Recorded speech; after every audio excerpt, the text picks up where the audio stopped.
Excellent. Well, welcome, welcome, welcome to everyone who is attending today on this wonderful pre-summer, almost summer day. Yes. So anyway, we are super excited because we have not done a webinar in, geez, many months. So today is today's a good day. So we're excited to talk all about DMX. So if you are, we're going to take a few minutes here just to kind of, to allow people to join. And if you have not done a webinar with us before, go ahead and you can fire up the chat window and feel free to introduce yourself. Make sure to choose, there's a little drop down that says 2, and within there you can choose all panelists and attendees versus just the panelists, and that'll allow you to introduce yourself to everybody. We will be monitoring the chat as well as the Q&A throughout the webinar. So we'll kind of do our best to answer questions as they come up. And yeah, so anonymous attendee, thank you for saying DMX about time. We appreciate that. We agree. So cool. Anyway, so I'm presenting actually from Rainbow Road, far, far away somewhere in universe beyond. And Joel is going to be our primary presenter. So everyone, virtual clap for Joel. Yay. And we also are blessed here to have the Mr. Jonah Eustace, and also Mr. Zagalia, who is he is 3D printing something special on his 3D printer. So that will give you something fun to watch while we do the webinar. So anywho. So yes, greetings. So we have some people. So thank you, Brian. Wow, we have lots of great people. So we've got people, Brian from Canada. Miska is from Finland. That's great. Greetings, William from Florida. Excellent. We hope it's warm down there in Florida.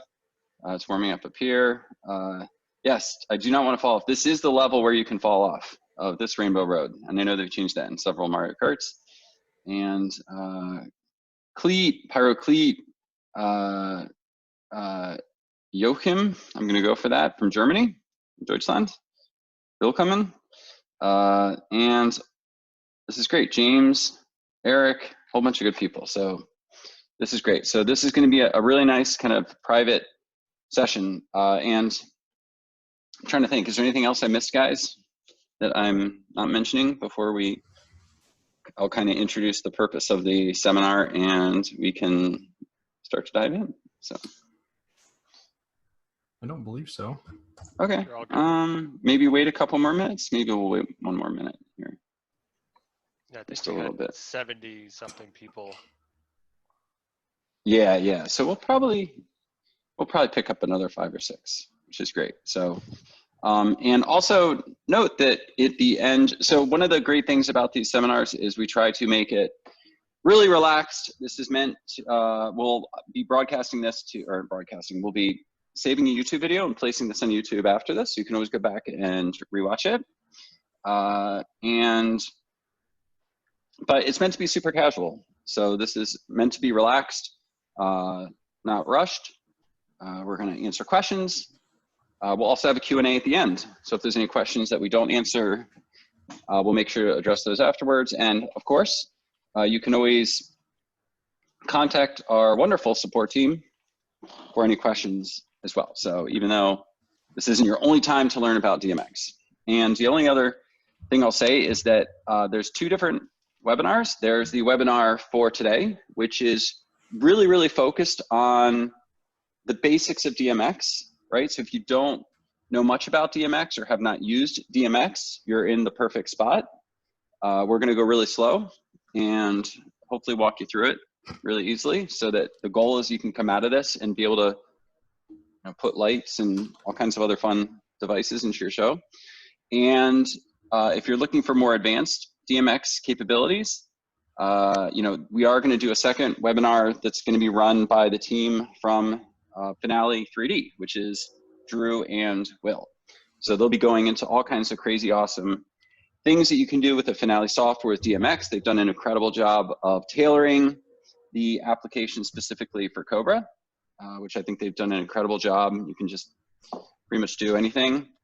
And so, yeah, you can definitely attend that. And I believe that is tomorrow evening at the same time, 8 o'clock Eastern. So, perfect. All right. When will the 6M be ready? Sorry, wrong COBRA classroom. Well, the 6M was already released, amazingly enough. So that used to be the common question, but now the answer to that is it's out. So, all right. Perfect. So that was for old time's sake. Thank you. Yes. Well, and you could ask about DMX, but we're also releasing that today. Well, already have released it, I guess. So, all right. So I guess I'll turn it over to the one and only golden boy, Joel Robinson, for, and I know he's done a great job preparing this, so it's gonna be wonderful. So, all right, I'll turn it over to you, Joel, and I'll try to limit my commentary as much as I can and try to be helpful. So. Thanks, Scott. There was a question in the chat. Someone asked if this is a drinking session. If you've ever been to one of our late night webinars, absolutely. We don't have any official pre-planned drinking rules established, so we might have to come up with those as we go, or anytime you call it a social, everyone just respect that in the chat. So how many people do we have? Looks like we're pretty maxed out right now at 36. Hasn't moved. Okay, well in that case, we'll just go ahead and get started. All right. So, what are we going to be going over today? Well, 1 second. There we go. Okay. So first off, we're going to be talking all about what is new within our 6.0 firmware release. We're going to go through all of the main items within 6.0.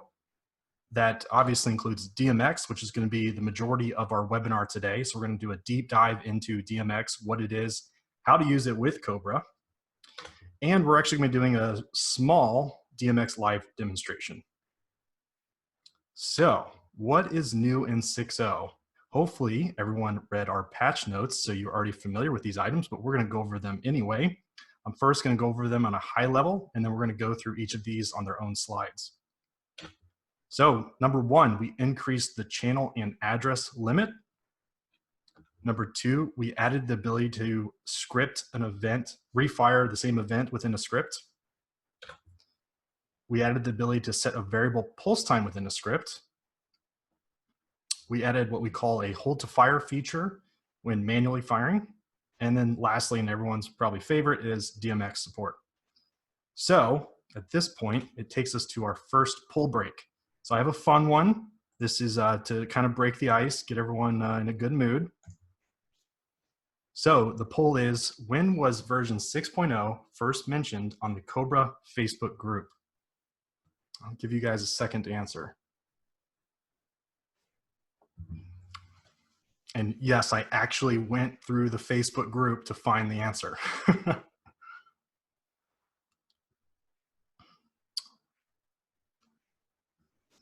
The beauty of having a smaller group is it seems like everyone's still engaged in getting their answers in soon. Just gonna let it run a few more seconds here.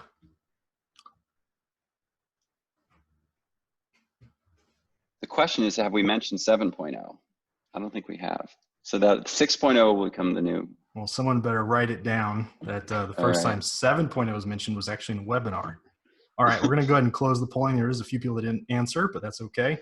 So the overwhelming majority said 2019. However, it was actually January of 2017. And I have a screenshot proof. That's the first time we mentioned 6.0 on Facebook. The reason I want to mention this is not to not only to kind of make fun of us for taking a little bit, but just to highlight that it's truly exciting that we finally have 6.0 out there. It's been in the work for quite some time. So I personally am very excited to have this out there. And I thought it was a little comic relief to get us in the mood for the webinar. Yeah, we did. Exactly. We took our time. All right, back to the webinar. We did. All right, so with the increased channel address limit, we increased the number of channels from 100 to 200, essentially doubling. with that change, you can now fire up to 3,600 unique events within a single COBRA script. We also increased the number of addresses from 200 to 400. So basically that means that you can have 400 unique devices connected to one remote. Previously that was set to 200. And if you've ever seen the error code 50, which means you've maxed out your addresses, you'll now see that in theory like half as much. So kind of a fun change there. And it is important to note that the 18R is still limited to 100 channels. And if anyone comes close to that with the 18R, please let me know because that is quite impressive. All right, the next thing we added refiring and variable pulse times. So currently, or previous to 6.0, I should say, you could only fire a channel and queue combination one time in the uploaded script. And we actually now allow you to fire a channel 400 times in an uploaded script. So what that means is you could fire literally channel 1, Q1 400 times, or any combination of channel 1 400 times across every channel. We also added the ability to insert a variable pulse time for a queue, and that variable pulse time goes up to 20 seconds. And this means instead of respecting the eMatch or Talon firing mode of 1/10 of a second and 2 seconds, you can now specify a variable pulse time, for example, 20 seconds, and the queue will actually stay on for 20 seconds. The variable pulse time is actually supported down to 1/100th of a second, so you could literally do 1/100th of a second if you wanted to. And the format for that, just for everyone's reference, is seconds and milliseconds. And the main reason for these changes is for support of items such as third-party relays. The G-Flame is a great example. We have a Galaxis adapter now that allows you to plug COBRA into a G-Flame, and then using the variable pulse time and the ability to refire, you can trigger a G-Flame. Before I move on, Scott, do you have anything you want to add to that? No, I think that's great. All right. Up next, we're going to be talking about the manual hold to fire feature. And this beautiful picture here showing me holding a button. And so what this means is that a queue is going to fire as long as you're holding a button. This also happens if you hold the step button. So if you want to hold a queue manually for 5 seconds, for example, if you're manually triggering a G-Flame or other device, you could hold that queue and it's going to fire as long as you're holding it. It does respect Talon mode, and what this means is that if a module is in Talon mode and you quickly just tap a queue to fire, it's still going to fire for that 2 seconds. However, if you push and hold past 2 seconds, it's going to continue to fire until you let go of that queue. And then of course in eMatch mode, it's set to 1/10 of a second. So as long as you go past 1/10 of a second holding it, it's going to fire for as long as you are holding it. So I did want to just show you what this will look like. So we have our module here. Okay. And what we're going to do is just fire Q1. I'm just going to hold it for a few seconds. And you'll see that the Q1 LED is lit up. And I'll let go and it stops firing. So basically it just allows you to hold the fire for as long as you need. Scott, anything else you'd like to add on that note? Oh, no, I think that's great. Thanks. Basically, I'm just checking with Scott. In case there's anything I forget, he can throw in his inputs. Yep, no, you're doing great. Awesome. All right. So this takes us to another poll break. This one's more informational for us, and that is, how familiar are you with DMX? Just want to get a sense of the audience and who uses DMX and how much you use it. Any of the panelists want to add anything? We're waiting on those results.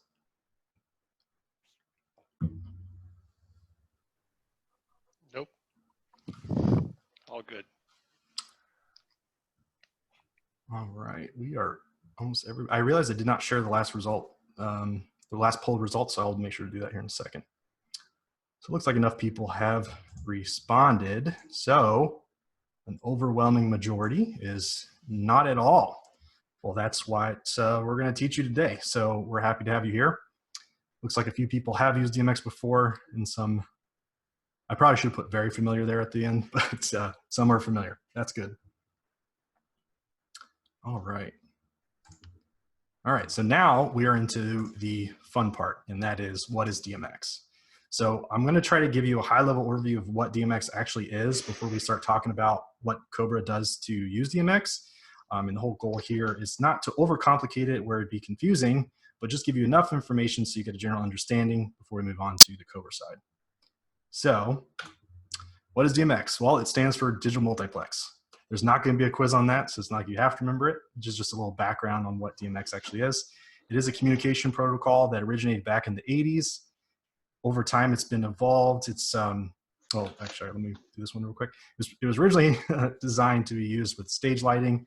Over time, it's been evolved where it went from stage lighting and theatrical displays to all sorts of different applications to just about anything you possibly think of, such as Christmas lights, large stadiums and concerts, indoor and outdoor lighting, and just about anything in between. And obviously, in the world of COBRA, now we're looking to integrate DMX into pyrotechnics. So how does COBRA use DMX? So there's 4 main things you got to know when talking about COBRA DMX. The first one is a universe. So with regards to COBRA, think about a universe being a channel. And on a module, you can set a channel 1 through now 200. You can do the exact same thing with universe. So a 36 or 72M can be programmed 1 through 99, which is their unique universe. Modules can share a universe, which would mean that they would output at the same time, or they can be independent, just like a channel operates in COBRA world. The next piece of information is a channel. So the channel is basically what device or what effect on the device you're going to be firing. So we support channels 1 through 200. And I will be going through examples, and we'll be actually using these pieces of information in the live demonstration. The next piece builds on the channel, and that's going to be telling the device what to do. And so this is the value. And this value, we support 0 through 255. And again, we'll elaborate on that in a second. And then the last piece of information is pulse time. Similar to the variable pulse time we just talked about, this pulse time is specific to DMX. And it's how long the DMX event is going to trigger for. So we support up to 10 minutes, and that format would be minutes, seconds, milliseconds. So you can fire a DMX event up to 10 minutes. Scott, before I move on with this, anything you want to add on these 4 points?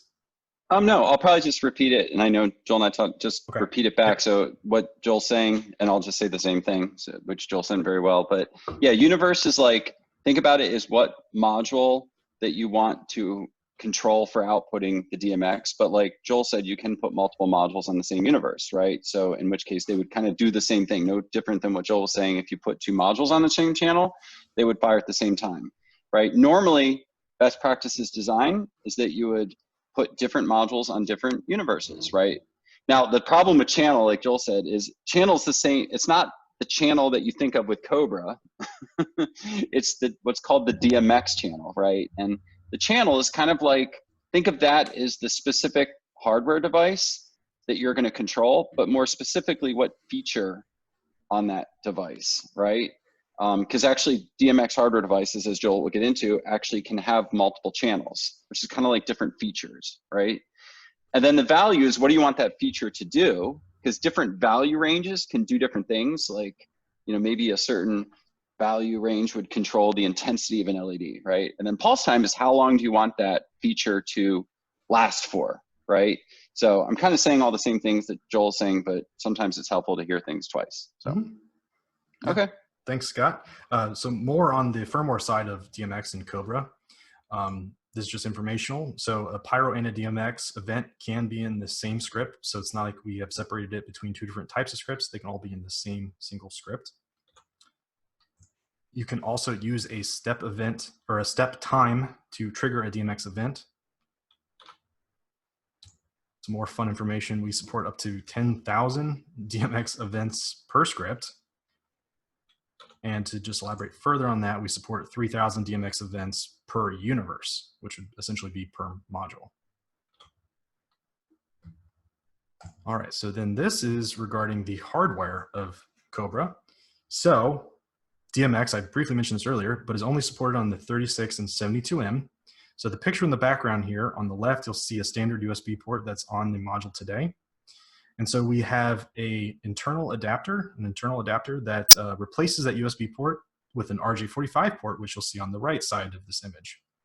And then there's an external adapter, which is RJ45 split to USB for programming, just like your USB on the module does today, and XLR output for DMX. So that's how we handle the hardware side. On the module, you also have to set the module to whatever universe you want, just like you would do a channel. So to set the universe on a module, you use the change bank button, and it'll go through bank A, B, C, D, and then it'll show DMX off by default. And using the channel up or channel down, you can set the universe that you desire, just like you would set a channel on a module. And so here's just a little GIF showing this. So you push the change bank until it shows DMX off, use the channel up or channel down, and that'll set the universe on the module. And it's important to mention, you're probably going to say this, but that when you power the unit off and power it back on, it actually remembers the universe that it was set to. And there's actually some more cool features that I'm sure Joel will get into with that as well. Yeah, just like how the channels or any of our other settings work. Okay, so also, when you load a script from the remote, it goes to the module and actually downloads on the module. And something new, the COBRA actually does this today, but something new we did in DMX is we actually show that information on the module. So I wanted to show you what that would look like. So once you load DMX script onto your remote, the module will actually show you downloading DMX and show you the number of events in the script that it's downloading. And then once that completes, whenever you turn the module on and off, like Scott was mentioning with the fact that it remembers the universe as well as, for example, downloading the script, it'll actually tell you what script is loaded onto this unit. Now, the module automatically will change the script if you change it on the remote. This is more informational in case you want to see that the correct script is actually loaded onto the unit. Anything else you want to add on that? Scott? Yeah, no, definitely. Because if you think about DMX events, what's a little bit different from them in Pyro events is that you can have so many events. Like you could have technically thousands of events that are being fired from a single COBRA firing module. And the amount of time it takes to download all those DMX events into a module, you know, right before a show, like if you're just arming your show, could take quite some time. With really large scripts, it potentially could take a minute or two, right? And so what's really cool about this is it actually saves all of those DMX events into the module if you turn it off. And so then if you've done all that in advance, right, by loading all the DMX events into the modules, it's just almost as if you put the DMX script on the thumb drive, stuck it on the module, and loaded it into the module, right? Kind of like you do on the remote. But this is all being done centralized right from the remote, right? So then what that means is when you drop all your modules out in the field or on a stage or wherever you are, and you turn on your remote and you arm everything, it doesn't have to download all of the DMX events because they're already stored, right? So it saves a ton of time and allows the units to arm really, really quick. And so that was a pretty big change that we made in DMX that I think is really nice with the system, and it allows for professional companies or individuals to arm their systems very quickly as long as they've set this up in advance. So. Mm-hmm. All right, so this is just an example of how this would all look. So we have our 36M on the left, we have that internal and external adapter I was talking about, and then you'll see a chain from 2 lights plugged into the module. The reason I want to show this image too was just to show you that you can connect multiple DMX devices onto one single unit. It's not like you can only control one device from one module. Since we support up to 200 channels from one universe, depending on what the device is, which we're going to get into on the next slide for our demonstration today, you might be able to control 10 plus of these style LED lights from one single module. So anyway, I'll just show that. We also have done testing with DMX chains to see how far we could go. And to my understanding, and if anyone has experience on this, please comment in the chat. To my understanding, it's like best practice to stay around 1,000 feet or less for a DMX chain just to negate signal drop over distance. We've actually tested up to 1,900 feet successfully with 8 lights in a chain. So it is quite, sorry, I was reading chat. It does work over long distances. If anyone has done DMX testing at those ranges, let us know, because I'm just curious what everyone else's feedback is. To answer the question in chat, I'm drinking brandy. I couldn't tell you the specific brand. And just to repeat what Joel said, it was about 1,900 feet, and we had about 8 devices. And we believe it can actually go much further than that. So it's really cool for outdoor events. If you want to start incorporating lights across large fronts, you could do that with a single module. And the great thing is XLR cables, like you're seeing in this screen, are actually fairly inexpensive and not too expensive, along with a lot of the DMX fixtures that they sell. Thank you. Okay, so actually to elaborate on these specific lights and to talk about channels and how you can actually use them in a show. So this next slide here is breaking out the different channels and values that you can use to trigger these lights. So this is an actual example that we're going to be using in the live demonstration, which is why I want to show it here. So this specific light supports, it's actually 7, but only 5 that we're going to be using. So I wanted to simplify it for you guys, but 5 different channels. So if you keep at the top here, channel 1, value 0 through 255 is a general color brightness setting. And then channel 2, 3, 4, and 5 are all specific colors. So channel 2 is red. The value of 0 would be off. And then 1 through 255, as the value gets larger, the light will get brighter. And that repeats for green, blue. And then channel 5 here at the bottom, channel 5 here at the bottom is to trigger strobe. So I was just reading chat and someone mentioned DMX versus XLR cables. Yes, that is correct. So there is a difference between an XLR cable and a DMX cable. So in our testing, we specifically use DMX cables, and it's regarding the impedance on the cable. I think it's 120 ohms if someone knows the answer to that.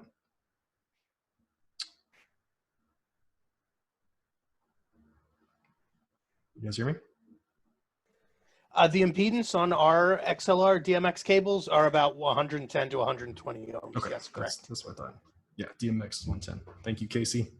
XLR is 75, exactly. Appreciate the comments there. Okay, so it's time for another poll break before we move on to our live demonstration. So 2 things. First one is just curious what DMX equipment you would plan to use if you start using DMX, or if you are already using DMX, what do you use today? Okay. While that's going, I'm going to switch over to Show Creator. Can you guys see Show Creator? Yes. Perfect.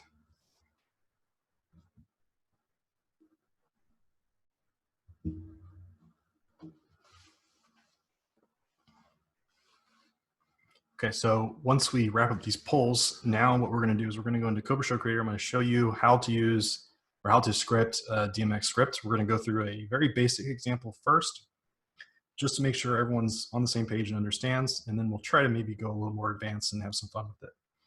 So if anyone wants to play with Show Creator at the same time I am, you can just go to beta.cobrashowcreator.com. You'll see it here in my web browser. If you do not have a license, you can still use the free trial and play along with us.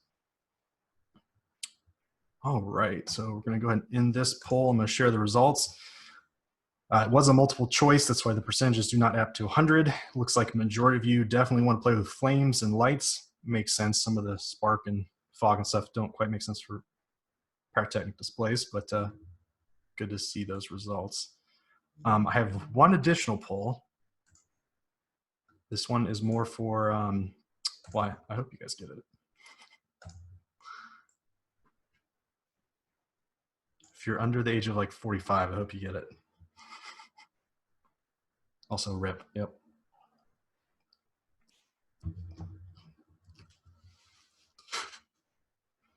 Ah, you're muted.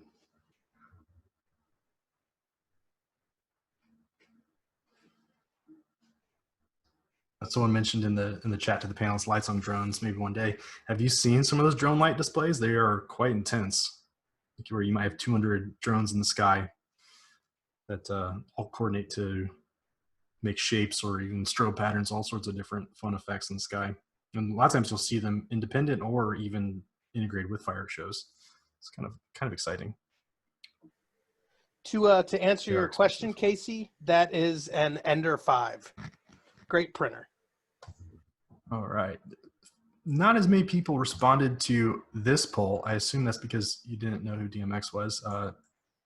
He was a rapper, unfortunately. He died like a month ago. But if you're my age, you probably remember that from high school, college times.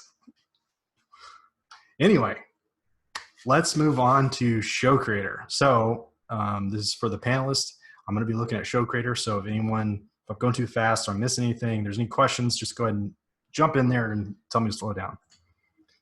So first off, we're going to go ahead and create a new, well, hold on. Before we do that, 6.0 and DMX is currently only on our beta environment, which is beta.cobrashowcreator.com rather than just cobrashowcreator.com. If you're on Cobra Show Creator, there is a little switch to beta pop-up that appears in the top right. If you click that, it's going to take you right to the beta environment. Just want to note that. So if you are playing along at home, you got to be on the beta. So first thing we're going to do is create a new show. When we do this, we've added the option for 6.0. So let's just do webinar. And for show type, you can select a Pyro only, Pyro and DMX, or DMX only. And if you set this show type, you can always change it later. So it's not like once you set it, you're set in that show type. It just makes it cleaner for whatever your use case is. So for the webinar, we're just going to do DMX only and create a show. And we're not going to do music just to keep it simple. Okay, so since we set the show as DMX only, the add event button here defaults to DMX, because when we add events within Show Creator, it will actually keep track of what events are Pyro and what events are DMX. So if you were to select Pyro and DMX, you could toggle between add Pyro event or add DMX event. Just want to note that. So what we're going to do is we're going to use that light that I showed you in the PowerPoint presentation, and we're just going to create a very basic example. Behind me on my workbench here, I have some LED lights like you saw in the image in the PowerPoint. So what we're going to do is we're just going to trigger, for example, a red LED followed by green, followed by blue, followed by strobe, just to get your feet wet on what this light can actually do. So we just click Add DMX Event. The first thing I'm going to do is I'm going to set the brightness. So if you remember from the PowerPoint, channel 1 was the overall brightness setting, and you need to send a brightness setting in order to trigger this light. So what we're going to do is just punch in channel 1 here. If you've used Show Creator before, you might notice that the channel column is still there, and so if you have Pyro and DMX events, this channel column acts as both. The universe column is new for DMX events, and the Q column is now Q/value. So punched in channel 1, which is our overall brightness setting, and we're going to do 255. And that basically just means we're just turning on max brightness. And so let's just make a note here, brightness.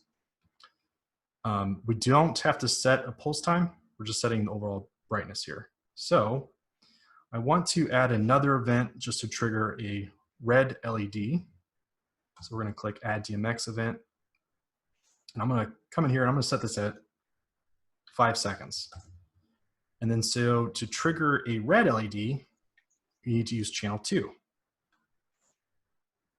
So punch in channel 2, and let's say we want to make this max brightness. For the simplicity of this demonstration, we're just going to have everything be max brightness. So this is red LED. And so we're going to repeat this process again for green and blue.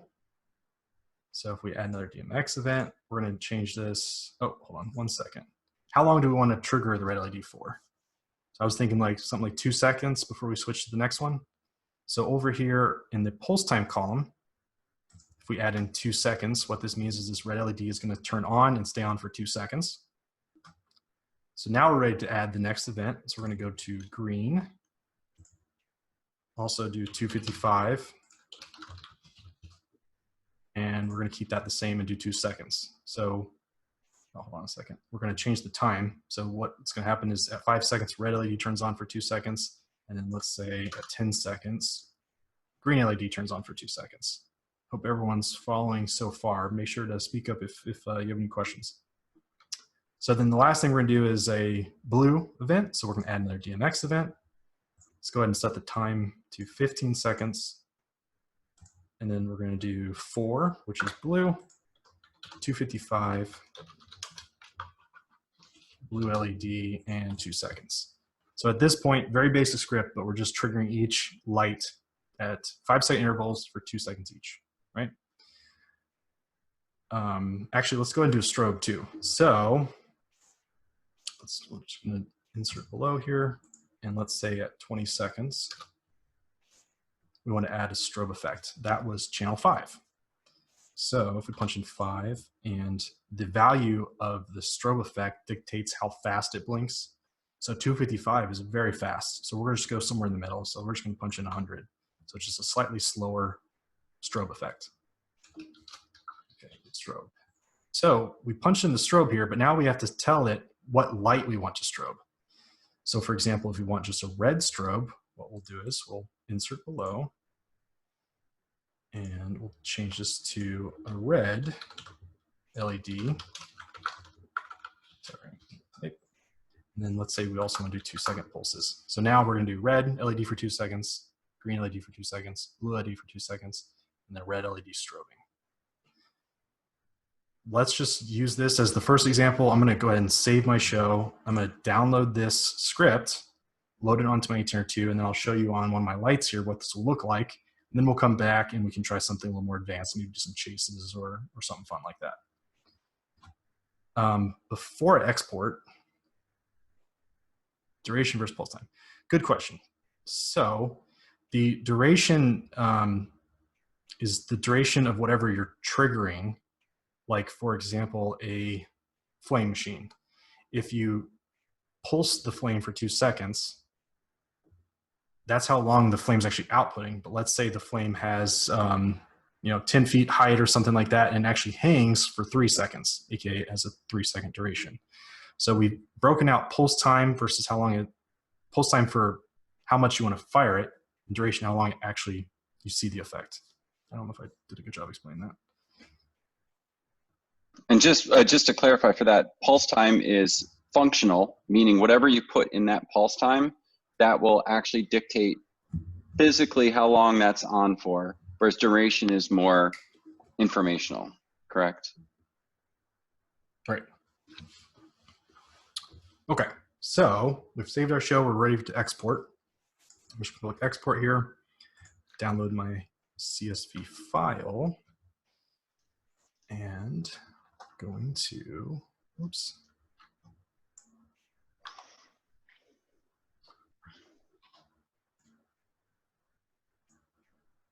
There we go, sorry. Got 2 monitors here, everything's full screen. So what we're doing is we're taking that exported file, which just goes into our downloads, and we're going to copy that to a USB drive. And while Joel's doing that, just to mention on the strobe, think of the strobe that he's got set firing at 20 seconds is like a masking feature, right? It's like, okay, you've turned on the red LED, but what it's saying is at 20 seconds for 2 seconds, basically between 20 and 22 seconds, any lights that are on are going to be strobing during that time, right? So it's kind of like a feature that you're like a switch that you're turning on for 2 seconds and turning it off. And then the 100 just means that or a dial is probably a better idea or explanation of it. There's a dial that goes from like 0 to maximum, where maximum is 255.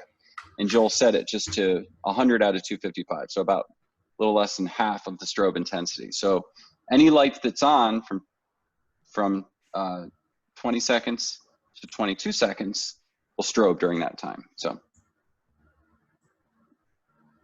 Okay. So we're going to turn on my device behind me. 1 second.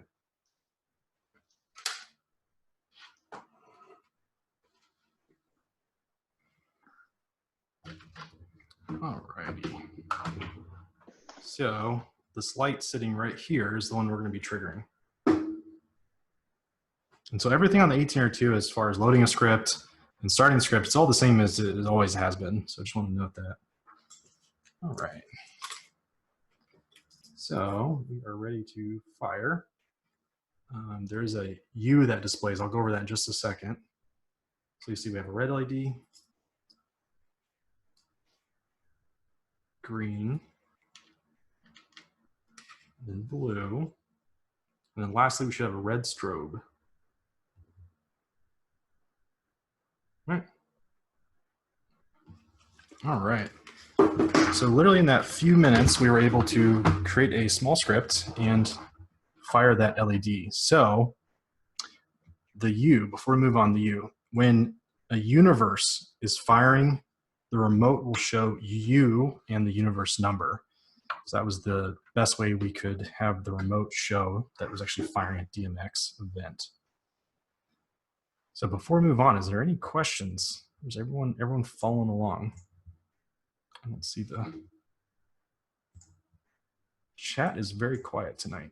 I'll also mention, just because, you know, why not, that like that strobe, if you had started that strobe in the beginning of the script, for example, at 0 seconds, and you didn't specify a pulse time, then what's going to happen is throughout the entire script, any LEDs that fire or that turn on will be strobing, right? So it's kind of cool. If you don't specify pulse times to things, right, those DMX values will be continually sent from the 36M or the 72M until the script either ends, or if you define another DMX event where you change whatever that value is. For example, you set that, you know, in this case, channel 5, which is the strobing effect, back down to 0, in which case it would continue to stay on and it would not strobe. So the pulses allow you to control things for a defined period of time, periods of time, but you can also just turn things on and just leave them on throughout the entire script and turn them off or change them at any point in time. So it's pretty flexible. Like you can, it's actually really quite cool as far as how that works. So you don't always have to pulse everything. You can not specify pulse times. Hopefully that made sense. Someone had asked if you can manually fire a DMX event, and currently you cannot. It has to be a script. Yeah, you have to be a script, but maybe this is a good time to mention, Joel, too, that we are working on some kind of cool functionality as we speak for better supporting multiple scripts, where you could technically have individual scripts defined on specific buttons that can do certain points of very focused functionality, right? So it's kind of an end-around way of supporting manual DMX controls, but using kind of like microscripts to do that. So, and obviously once that's released, we'll cover that in more detail.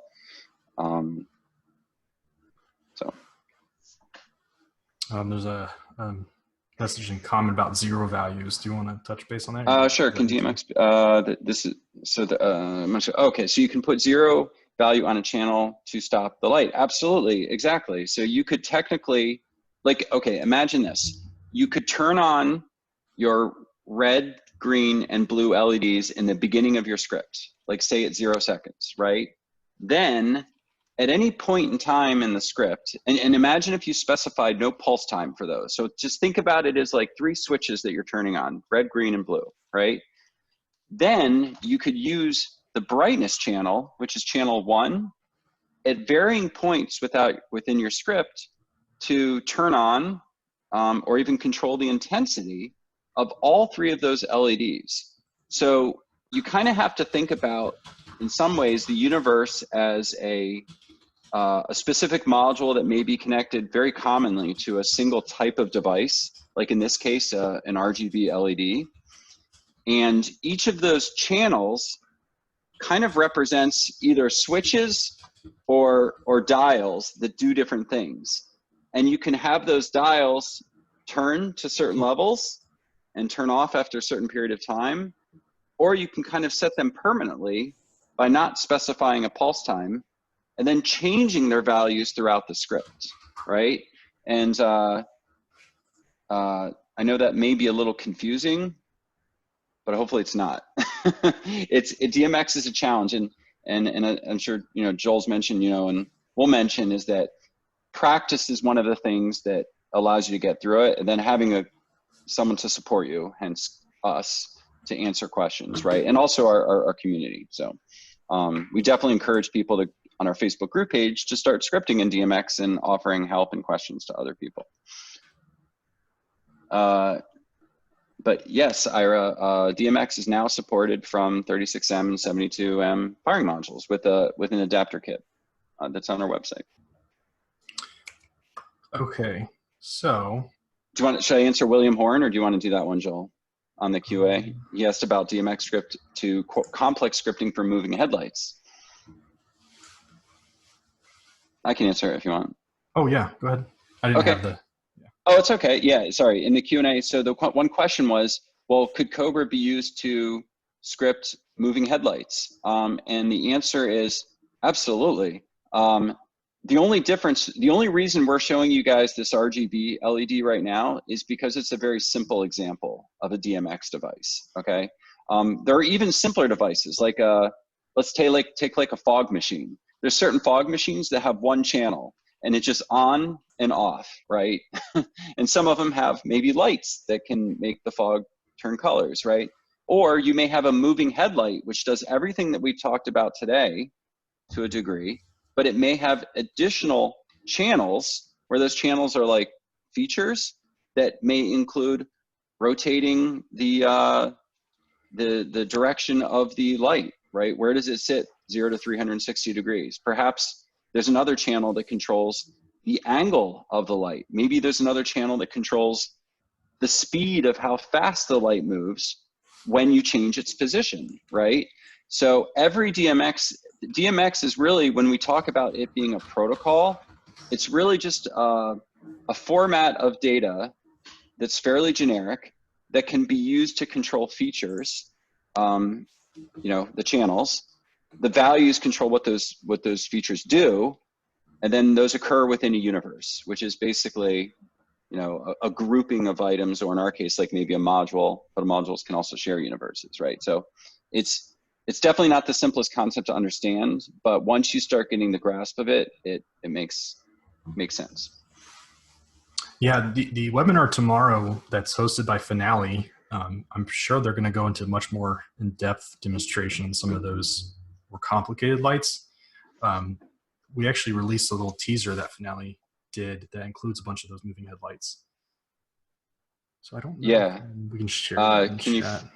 Yeah, absolutely. Go to our, also, can you fire Qs and DMX from the same module? Absolutely, Greg. So the 36M and the 72M, actually it's quite nice. The firing modules channels, the pyro channels, for example, like bank A and bank B that you're used to using today, can be scripted completely independently on their own channels. And the DMX has no impact on what the pyro does, meaning the system is designed to handle the speed of both the DMX at whatever frequency that you want on its own universe with its own channels and values, and also to fire pyro independently of that by itself. So hopefully that answered that question. Not suggesting watching it right this second, but I did post in chat the Finale video. After the webinar ends, feel free to go watch that, everyone.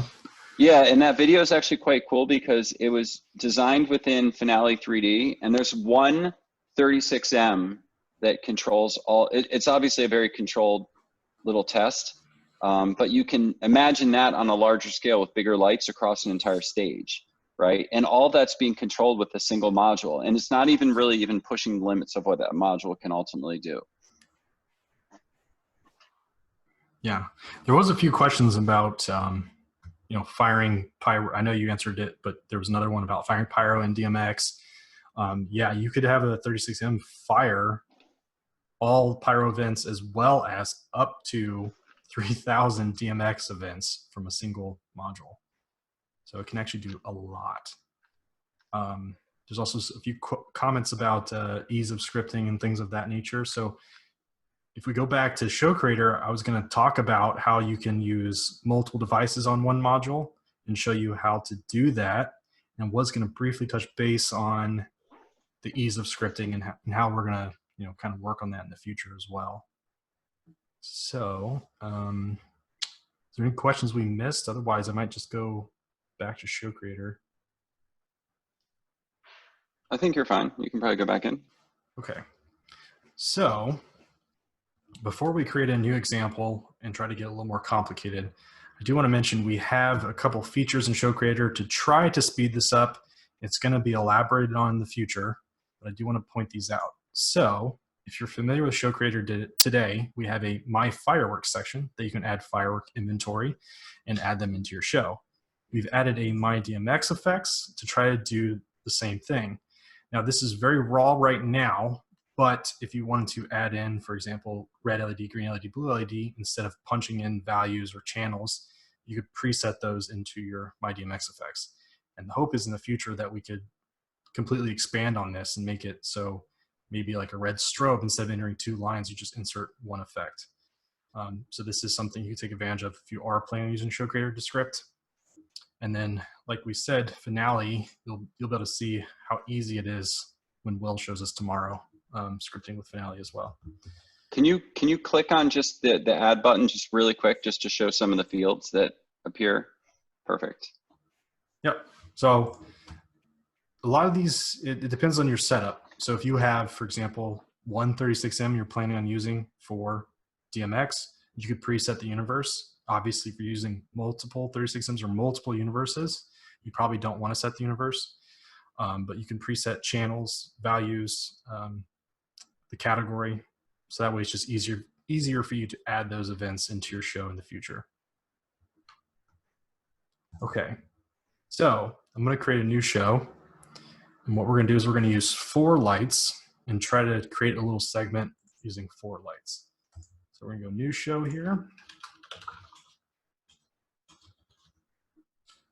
See, we already have 6.0 selected. I'm going to do DMX only again. Create a new show. We're not going to use audio. So when I was showing you in the PowerPoint presentation, we were using the examples that, channel 1 is a brightness setting, 2 is red, 3 is green, 4 is blue. So in order to fire multiple LEDs and have them individually triggered, you're going to have to take advantage of the remaining 200 channels per universe. So like the light we used in our example here, you can actually hard set what channel 1 will be.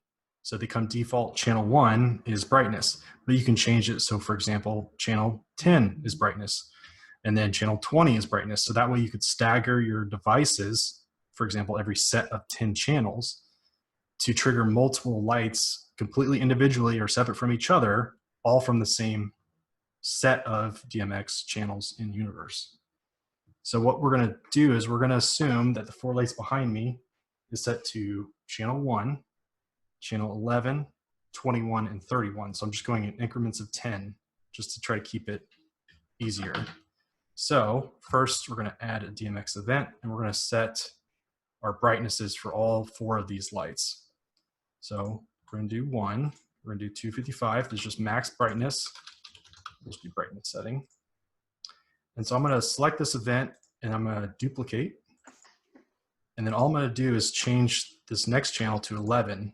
So what this is doing is setting the brightness for the next light to max. So we're going to do that again. And this time we're going to do 21. Then we're going to do it one more time and do 31. And so now, one thing to mention too, on the back of most DMX devices, there's actually, and you may have said this, and I apologize if you did, there's a channel up and a channel down button on the back of the physical DMX device. And so, did you already say that and I just missed that? Yeah, you can preset it. It comes default to set to 1, and you can just change it and basically press enter, and it saves whatever channel you assign it to. Perfect, yep. So what I've done for the 4 lights behind me is I've set them to 1, 11, 21, 31. Yes. And so in this example, we're only using up to 40 channels to trigger 4 lights, which means we'll have 160 channels left. So you could trigger flame machines because it doesn't have to be all the same type of DMX device on the same universe. You could have, 20 different lights just like this, all triggered from one 36M or split up however you want. So for this example, we're just going to do 4.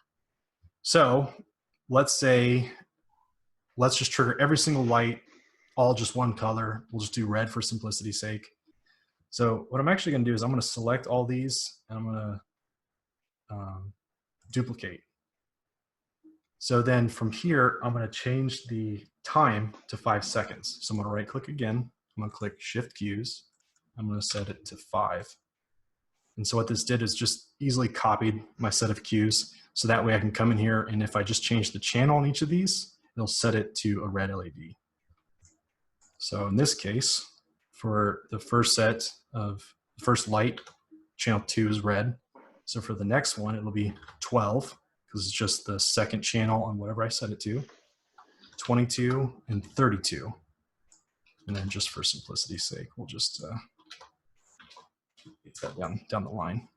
Okay, so now what we have here is at 5 seconds, all 4 of my lights turn red, and we're going to do a pulse time of 5 seconds, right? And then let's say after that pulse ends, which would be 10 seconds, let's now do some type of chase. Let's do something fun, something different. So let's start with the one on the far right, which in this case will be 32. We're going to duplicate this. We're going to change the time to 10 seconds. And instead of red, let's do the next one up, green. So green is channel 3, so 33. And again, if I'm going too fast, someone stop me. And since this is going to be a chase, we don't want to leave a pulse of 5 seconds. We want to make it quick, like let's say half a second. Something just very fast pulse. We're on 0.5 is what I was trying to put in there. So what that means is just going to be a very brief blink. So let's go ahead and duplicate again. I'm going to change this to 23. So it's the next light over. Still green. I'm going to leave it half a second, but I'm going to change the time here to trigger when the previous event ends. Does that make sense? I'm going to just keep this process going. There's a few different ways you could do this. I'm kind of manually going through and do this. There are some hotkeys and things you can do to make this faster, but just to try to keep it simple, I don't want to try to confuse anyone.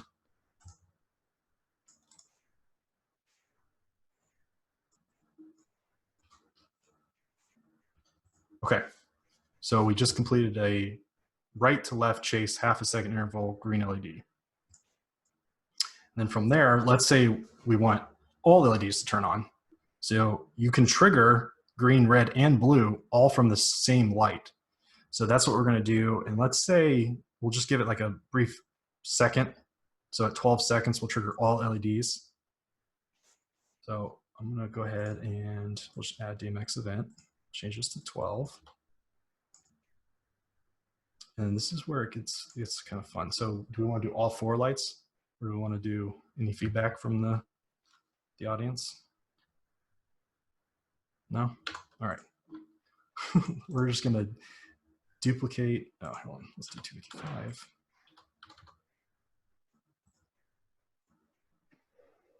Okay. So just so everyone's following me, we have these 3 events we just added, all at 12 seconds, all set to channel 234, which is the leftmost light, which is going to trigger red, blue, and green LEDs at the same time. And let's just leave those on for a second. This is red, green, blue. Okay.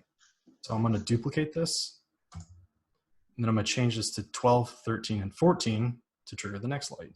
Again, it's still at the same time. So we're going to trigger all 4 lights at the exact same time, all 4 colors. So do 12, 13, 14. All right, so now we're triggering 2 lights all at the same time. I'm going to control click those original events. I'm going to duplicate them again. Now I'm going to change this to 22, 23, and 24. So that way the 3rd light's triggered. All right. And we'll do that one more time to trigger that 4th light. Oops. Everyone following along so far? Going too fast for anyone? There's probably a lot on the screen there, Joel, to be honest. Yeah. A little bit. This is why we did a simple example for a more complicated one. Yep, exactly. Yep. Okay. So this still isn't that complicated. So if anyone Yeah. is lost at this point, please make sure to put a post in Q&A or message in the chat so that way we can catch you up. But basically Yep. what we have now is we're establishing the brightness setting for all 4 lights.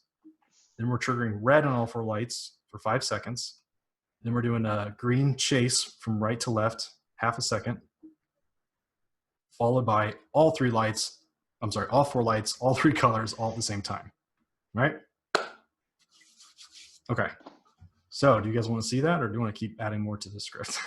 Sure. I think row 12 may need to be at 11.5 seconds. Maybe I'm missing that. It's not because I know you've got such a nice, perfect little script. I think does that go to 11.5? That can go to 11.5 if you desire. For the I think chase. I copied and changed the wrong one. Yeah, there you go. Perfect. All right. You want to see this one? This one go? Sure. Let's do it. All right. So we're going to do the same process. And this is the fun thing with DMX too. Like, obviously there's a lot of stuff on that screen. It's one of those things that is just experimental, right? You kind of play with it and you get familiar with it. And as you work your way up with it, you know, like Joel mentioned, like that's why we started with a simple script, and you know, you can kind of work your way up into doing more complex things.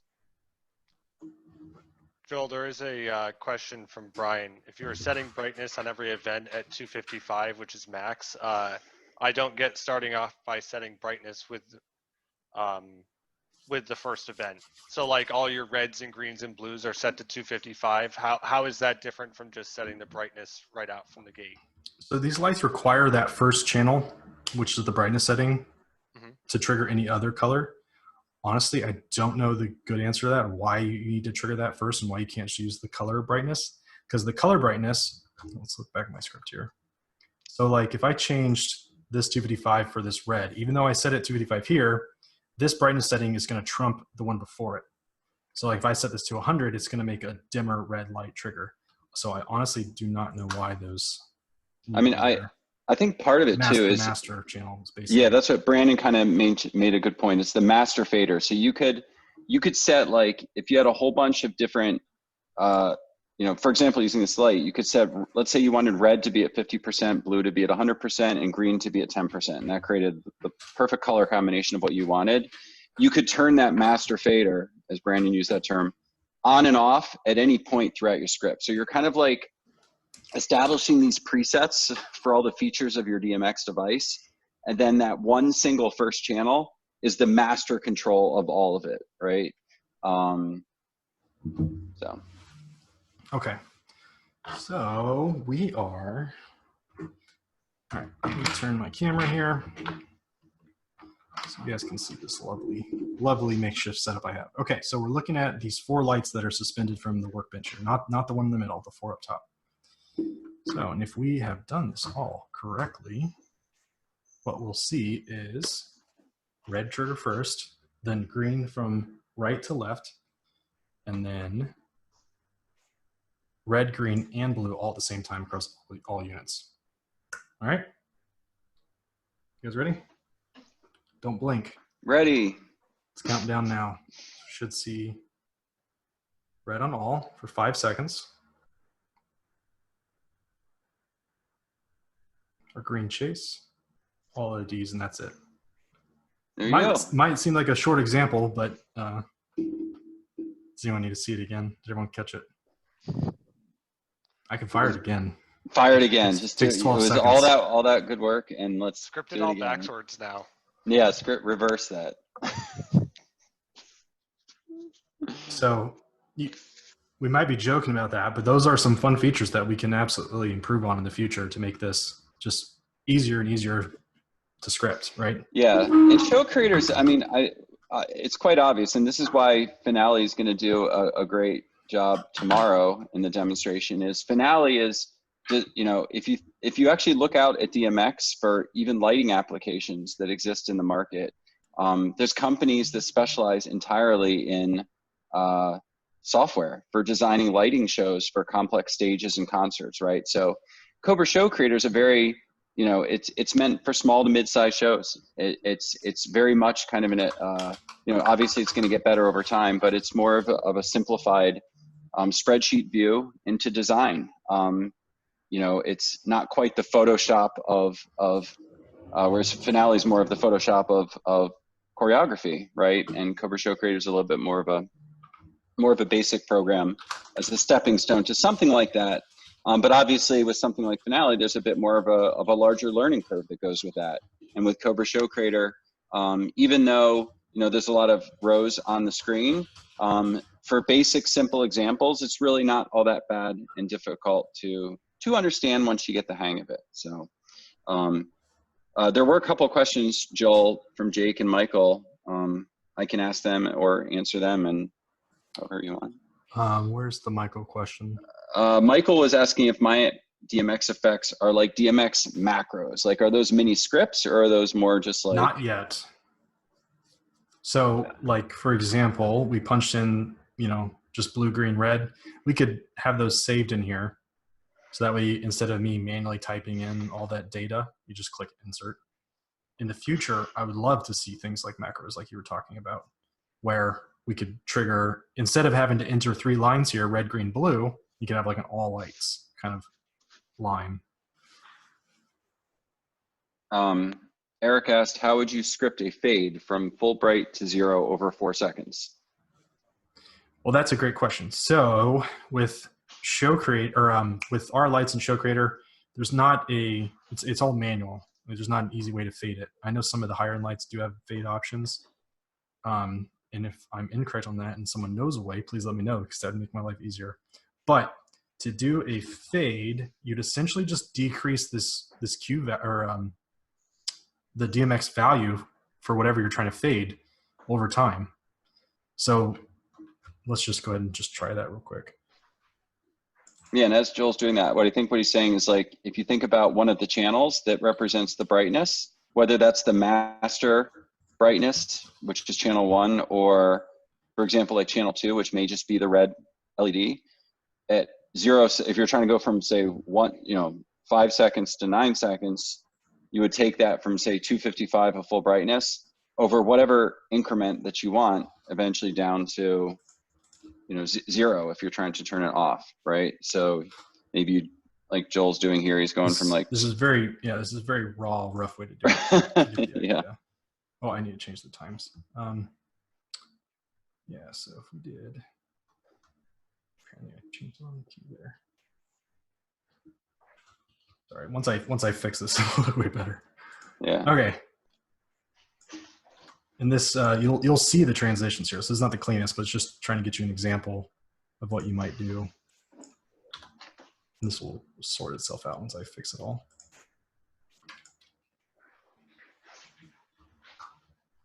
Okay. So just, that's 2 seconds, but you can kind of see what we're doing here. We start out at full brightness, half a second later, we turn down the brightness, half a second later again, and we're just gonna keep that process all the way down to 0, right? So if you want to do this again, you do 50, 14 seconds. And then essentially you could do 0 after that, or if you left it at that, it'll just turn off afterwards. And those value increments, you could fine tune it way better than that. That's just a rough example. So if we were to do this example, I'll just go ahead and load it and fire it. It's going to be the far left light. Is that far left? Yeah. So while I'm getting that ready, anyone else have questions, go ahead and fire away. You're muted. Sorry, I'm muted. Mike asked, any recommendations on where to buy those RGB DMX strobe LEDs? Did you hear me, Joel? Yeah, you can go and answer. Oh, yeah, I can answer it. So, yeah, you can. So, funny you ask, because very shortly, COBRA is actually going to be offering some DMX RGB LEDs similar to the ones that Joel's using at a good price, and fully warranted, supported with our systems. You can also go to Amazon and just type in DMX RGB LED. There's all kinds of great options out there as well. So COBRA is going to try to offer a growing small fleet of just some basics for people. However, the DMX world has a massive ecosystem of hardware that you can select and choose from, read reviews. DMX is a universal protocol, so we're not doing anything that's specific to COBRA here. It's just general DMX. So, So but yeah. Eric had a good comment about using a lot of events to script fades, and you are correct. But if you think about it, we can support 3,000 DMX events per one universe, so per one module.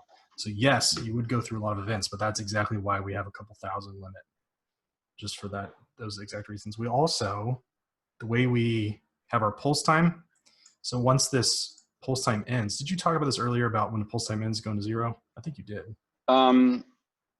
Yeah, I think roundabout way. Yeah. Yeah. So you can essentially script a value of 0, which would be off, right? The way we have our pulse time set up is when the pulse time ends, it essentially goes to 0. So meaning you don't have to script another event in there. So it saves the number of events too. That's, yeah, good point. Okay. So we have same example as before. We're going to be looking at the light right here in the middle. Well, it's going to run through the same chase, and this one's going to be the one that fades. So here we go. All right.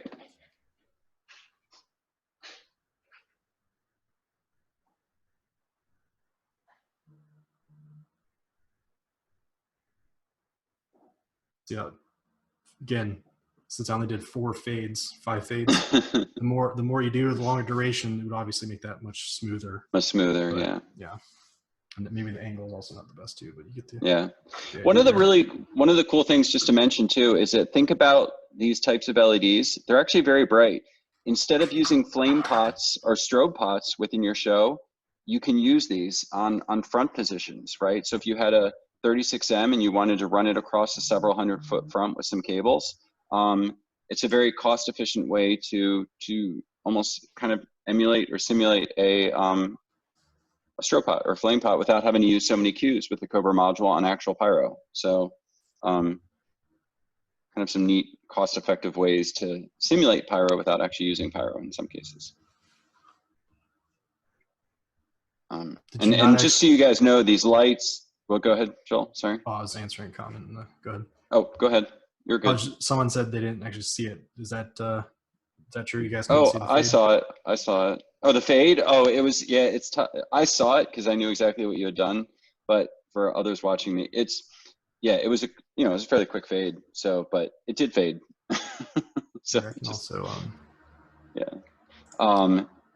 And also these lights, I think when COBRA sells them, don't hold me to this, but probably like maybe around $30 or so per light. So this will be better. I realized I was sharing my screen, so obviously you probably have seen it in a very small window. So let me try that one more time.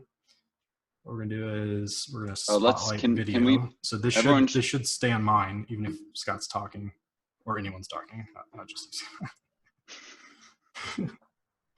All right, so you guys should see me blown up, right? I see Ryan's camera. It looks like, is someone, oh wait, that was me. Oh, I can see you now, you're good. I see you, Joel. Okay, all right. And if anyone doesn't know, you can click on the 3 little dots on Joel's video and choose to pin his video. Maybe I'll see a little bit. All right, well, here we go. We're gonna go ahead and run show on my end. So this is the same example we did before. We just have the fade at the end. Again, the fade will be on this far light. You guys catch it? yeah, it was like a chop off. But yeah, with more granularity, that would get better if you had more events. But yeah, it's certainly not a perfect world, and that's one of the important things. Like Joel mentioned, there's certain DMX devices that actually have a feature of fade, right? So go ahead. Sorry. No, you're good. You're good, Joel. Go ahead. I was gonna say that's also a $40 light. I might add, like, it's a very inexpensive light. Yeah, correct. Exactly. So a lot of, like, one of the other gentlemen mentioned macros. There's a lot of DMX devices that you can that have macros kind of built into them, right? So you're not having to program certain types of elaborate effects. The devices already have those. Like if you take a flame projector, sometimes flame projectors have the ability to execute like a left and a right strafe, and then to come back, maybe a rotational pattern. I know we've worked with some flame devices that have sometimes several hundred pre-programmed flame effects. And what you're doing is you're passing in a channel, and then an individual value may represent that specified macro. So you don't have to program the entire, even though you could, you don't have to program every little tiny step within show creator. You're just simply telling it to fire that little macro, and just the term macro, for anyone who doesn't understand that, kind of implies like almost a pre-programmed sequence of events that's tied to like a single execution, like a button press, or in our case, we're talking about like a value within a channel for a certain device. A few other. Okay, questions? Yeah, there's a few in the Q&A. Curious to see if you can design a show to see it happen on Finale 3D. I'm sure tomorrow they'll be doing some design examples, no doubt.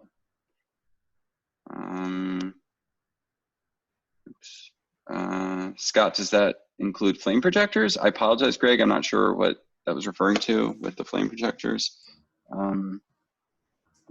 Whether it was the macro question. Some flame projectors do have macros. Hopefully that was a question, Greg, if you want, re-ask it. So I see a few questions about scripting, and so I'm going to share my screen one more time. So there is a question first before we get into Pyro and DMX about like what the My DMX effects would look like. So again, this is very raw, just a way to start. Let's just say you want to save this example. We have 4 lights. So you might do something like this: unit 1, red flame. You might set the universe. For example, you have 136M, pre-program that to universe 1. You know that channel 2, which is my unit 1 on the far left, is going to be channel 2. And so we just click create. And what that did, well, actually it brought in some of my old ones, but here it is down here.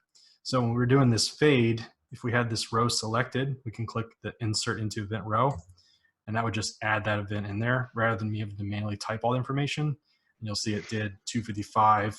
Like if I keep doing that down the line, you'll see it's setting that 255. So to do this example, you might have to have 12 different effects saved, but it would just save you a little bit of time versus manually entering in. And then that's what we hope to really expand on in the future to make that just way easier. That should answer Michael's, unless there's something else there. And then someone else mentioned Pyro and DMX. So I'm gonna go ahead and create a new show for that, just to give you guys another example. So you just select the Pyro and DMX option down here. And then what this will do is allow you to insert both DMX and Pyro events. And really all it's doing is keeping track in show creator what events are what, so it knows where to put universes and not allow you to put universes, because if you put a universe on a Pyro event, it's not going to trigger properly. So that's really the only reason it's set up this way. So since we added Pyro and DMX, you'll see this button down here says add DMX event. If I click this toggle button, it'll switch between timed event and step event and DMX event. So let's just add a time event. You'll see that it shows a little fire icon for Pyro. And if we switch over to the DMX, we add that and it'll show a little 3-pin XLR for DMX. And then so you'll see the column for universe for Pyro is grayed out because it's not relevant for a Pyro event. So if you were scripting a mixed event script, you would do your Pyro events just like you do today. And then you'd insert in your DMX events just like we were showing you. So the process for creating the script is exactly the same. You're just doing both Pyro and DMX events. I think that answers it, unless someone has something else to add or there's more questions there.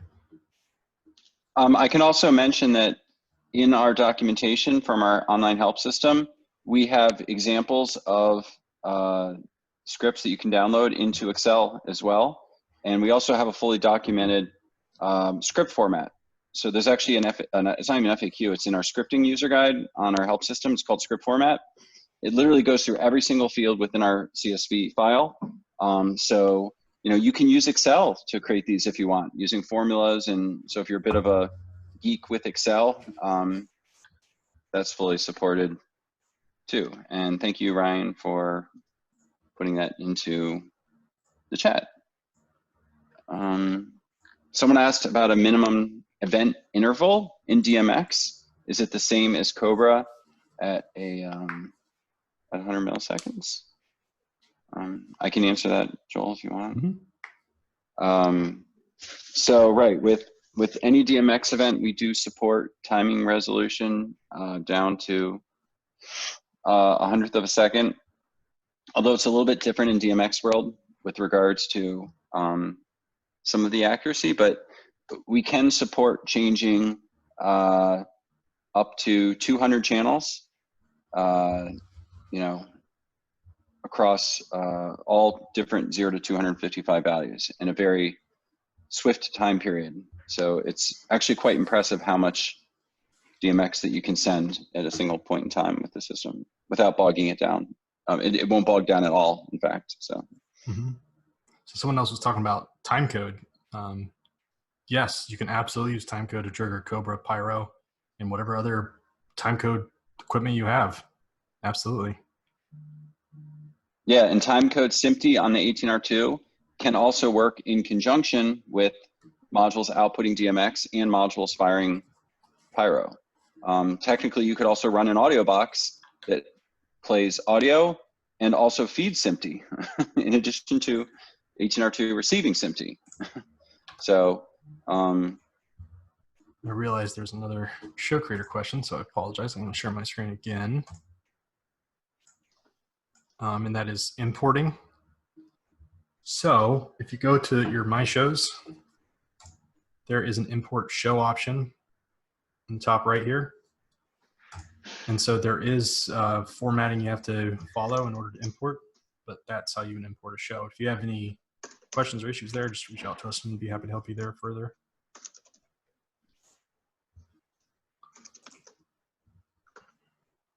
And then for who was asking about Pyro and DMX, I just started adding events in here just so you get a sense of what this might look like, where you can have DMX, Pyro, step all in the same script. So, and a step event can trigger a Pyro event or a DMX event like I have done here. Greg did ask, will COBRA be selling flame projectors? That was his question. Perhaps in the future, you'll see that, Greg. You can always reach out to us and ask us. We've done a decent amount of work with a company called Chauvin, and makes a great suite of products. They are made in China, but they're one of the more popular professional brands. And obviously Galaxis is another brand. And we've actually got a productized adapter, as Joel mentioned early on within this webinar, for controlling Galaxis G-Flame units. But Brian, you can purchase 36M or 72M with DMX installed. You just want to purchase them together and just place a note on the order. We'll just use that note to make sure that we install it for you.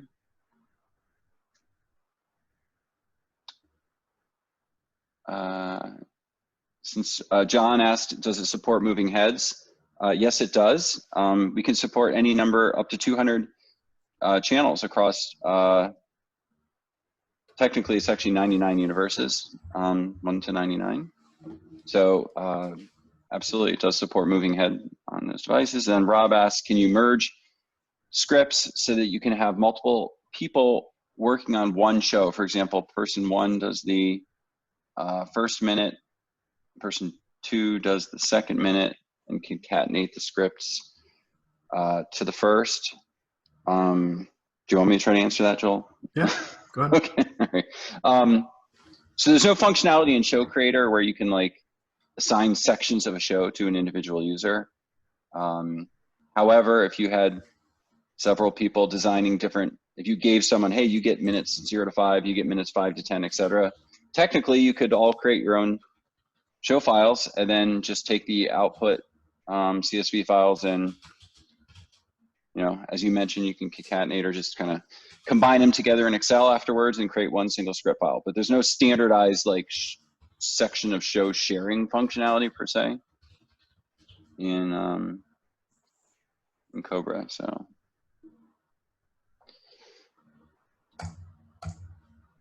All right. What do I need to order? What do I need to order to upgrade my 36M to support DMX? Asked Tom. Chris, okay, I can kind of just answer these, Joel, or if you want to, it's up to you. Yeah, go ahead. Take it away. Okay. What do I need to upgrade? Need to order to upgrade my 36M to support DMX? Ryan very kindly posted the link to our DMX upgrade kit. It's a $90 for the upgrade kit for the module. And we do understand it's just some cables and harnesses and things of that nature.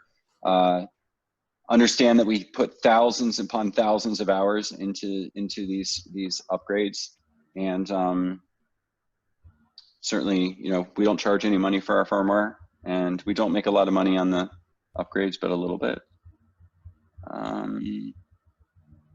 What do I need to order? Right, we start running multiple mods with DMX. You can run as many 36Ms as you want with DMX or 72Ms.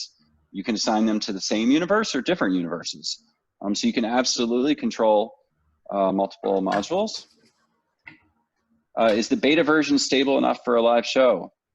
Yes, we absolutely. We do, oh man, our testing is pretty intense, although we're not perfect, of course. And it's not sometimes until you have thousands of shows where you start discovering little things here and there. But absolutely, use it in a live show. We absolutely, especially with DMX, recommend dry running your shows. You know, don't just go out there for the first time and script it and then run a brand new DMX device and never test it for a production paid show. So just do, you know, make sure you test in advance, and that normally can weed out any potential issues. But you know, most often if there's problems, it's typically something user related and not necessarily a hardware issue or a bug. I think I got all the chat questions there, Joel. Got to ask, any discount for ordering the upgrade kit tonight for No. Unfortunately not, Greg, but sorry. It's worth asking. Good question though, yeah.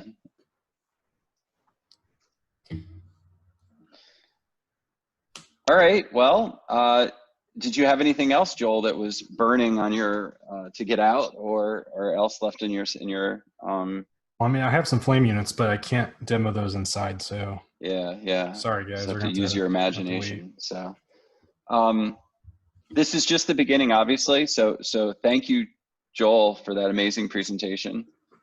Hopefully, it wasn't too basic for individuals. We wanted to make it incredibly basic. And we hope that everybody, you know, sounded like we had a lot of people that hadn't used DMX, or I think at least 90% of the people here had either used it a little bit or none. So we encourage you to play around with it and have fun with it. And of course, I know Zach's kind of hiding back there. It looks like he showed up late because he's probably busy helping out all of our wonderful customers, but encourage everybody to play around with it. So, and also attend tomorrow's finale webinar. They've got some crazy software. It's a little more expensive, but oh my gosh, the amount of time that goes into developing software like that's intense for our little market. So we got to give them support. All right, well, I guess maybe, do you guys want to, I'll call it kind of the formal end, and then we just kind of chill and hang out here for informal Q&A. Does that work for you guys? yeah, I got a few minutes. All right, do you want to say hi, Zach?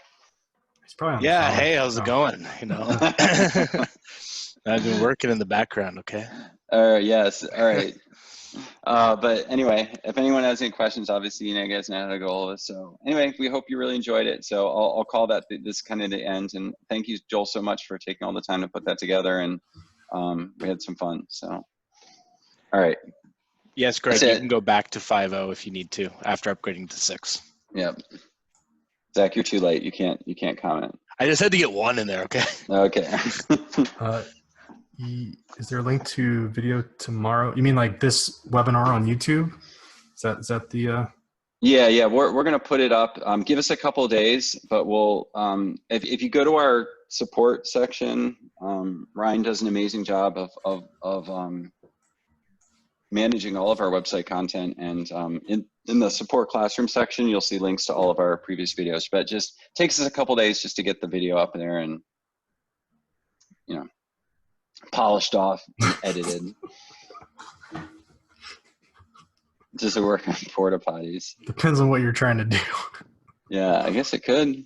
It's a long-standing webinar joke. Oh, is it? Yeah.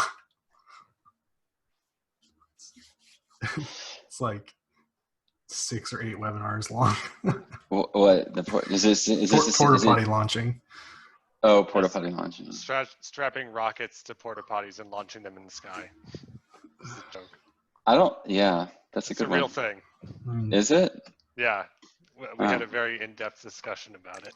Oh, this was like an after-hours discussion, probably, right? Yeah, like definitely. This was the after Q&A. Like discussion. the Q&A after the after Q&A, after Q&A, after Q&A. I can try and find a video and post it for everybody's viewing pleasure. All right. Funny. Well,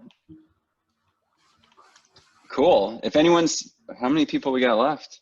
28. That's not bad. It'll be good. I hope we get some videos of people doing some DMX stuff. So. Oh, I'm really excited for videos this year because, yeah, in theory, a lot of people should be starting to use DMX this year. Flames, lights. Yeah, I want to see it at PGI, and I would love to see consumers using it in PGI shows. And I would love to see, I think it, like for some of the tracks, they could even put some of those like directional headlights around the tracks and use those in conjunction with pyro. Oh yeah, that would look pretty dope. So hopefully we'll see some of that. It would be really nice to see that at PGI this year for some, especially some of like the lighter consumer shows would be starting things off. So. All right, well, if you guys are good, I'm good. I know it's, not a busy time of year, so you guys are just probably like, out by the pool all day, right? All right. Yeah, you're right, Brian. But the goal is to get it out sooner rather than later. So. For what? Which one? Getting 6.0 out so close to the 4th. Yeah, we wanted to, believe it or not, like the release of it was, and I know Joel and can absolutely attest that as we're working together tightly, is that it's, we wanted to get it out when it was ready, and it just, in many ways, the timing just kind of hit at this point, and we didn't, this wasn't forced at this time, although, like when we find issues or problems, we have to fix them, because we don't want you guys running into them. So. Zach already has to deal with enough phone calls as it is. No, I can handle one or two more. That's okay, Just 2, only from James. So you have to call from 2 different phone lines, right? At the same time. Greg, we do have the upgrade kits in stock now. We do. We may have already posted a link to those. But yeah, if you go to it should be clear. It's linked all over the site. So, but if you just type in DMX on the website. If you type in the product search, that should bring it up. It's called the DMX Upgrade Kit. So hopefully, and Ryan actually put a link to it in the chat. Do you guys ever get to actually enjoy the 4th? I'll be doing a 4th show. Are you? For what it's worth. Oh yeah, did one last year.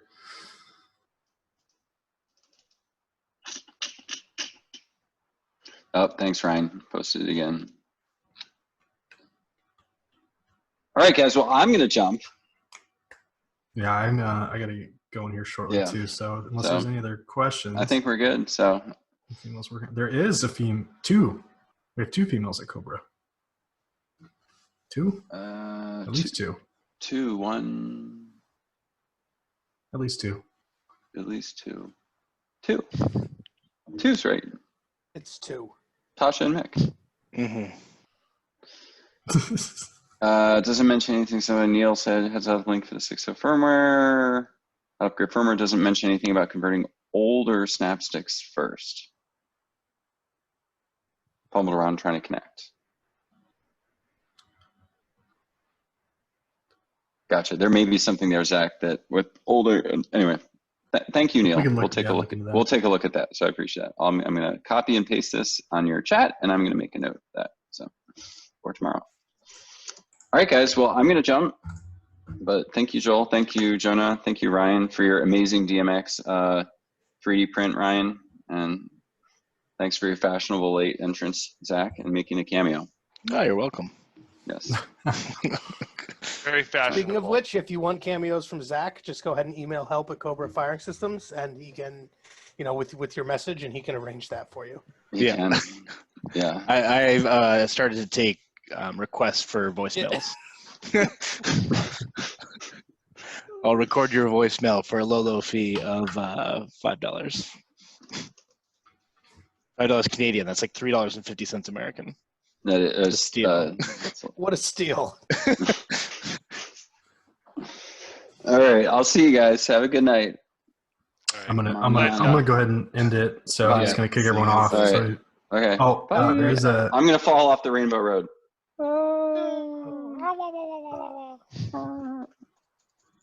So there was one question in chat just see, and that's if the 6M will support DMX.